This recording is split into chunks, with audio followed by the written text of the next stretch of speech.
Samantha, at this point, do you think an invasion is inevitable, is avoidable, is not going to happen? What's your analysis?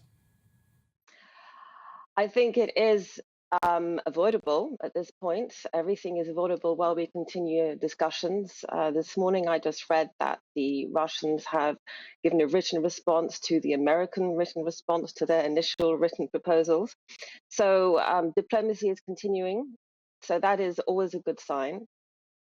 And you have to remember that Putin actually has a lot to lose. And I think that the plans that Liz Truss unveiled yesterday to say that Russian oligarchs in Putin's close circle will be targeted have shown a very, very strong resolve to explain to Putin that the consequences for him personally could be rather dramatic. And it would be interesting to see how this plays out, because not all Russian oligarchs are necessarily voluntarily close to Putin. A lot of these, mostly men, have made their money not necessarily using legal methods we would use in the UK, but they have had to be co-opted in the regime in order to survive. Now, some of them do support Putin, some of them are very close to him. Some of these oligarchs made their money because of their government connections, others didn't. Some very senior oligarchs have very close family ties to Ukraine, and that is also very important to understand. Russia isn't a democracy. If it was, these kind of sanctions would probably spell the end of President Putin's rule. But if the not inner circle, but second circle is able to feel that this man is damaging their country so much that he has to go, this could potentially have an effect. It's a long call. I'm being widely optimistic in saying this. A lot of people would disagree with me. But this is an effective weapon that could be used against Putin.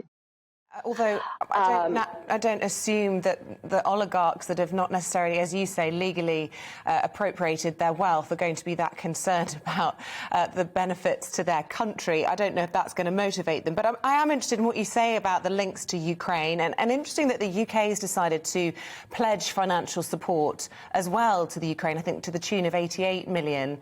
How much of a help will that be?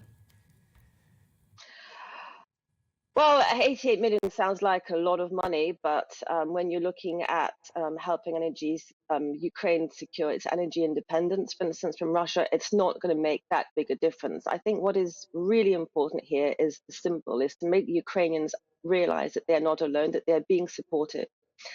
The UK has really taken a front role here in amongst all European nations in supporting Ukraine. It is taking a role that was occupied previously by Germany and France, who were part of a format called the Normandy format, which is negotiating a ceasefire in eastern Ukraine. This has not been very successful. Britain is now taking a leading role in showing Ukraine that it is supported, and I think that psychological help will be the most important, both for the government and for the population.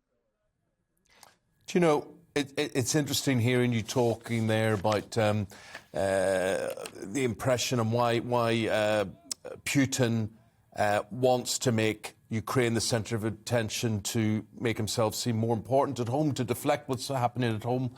And yet we look at the UK taking such a front foot.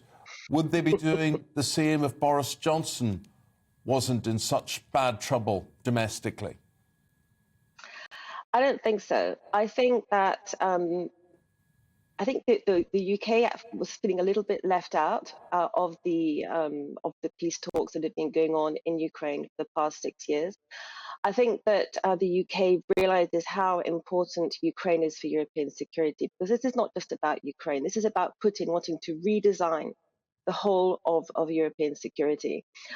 I personally don't think this is a distraction. I think that it's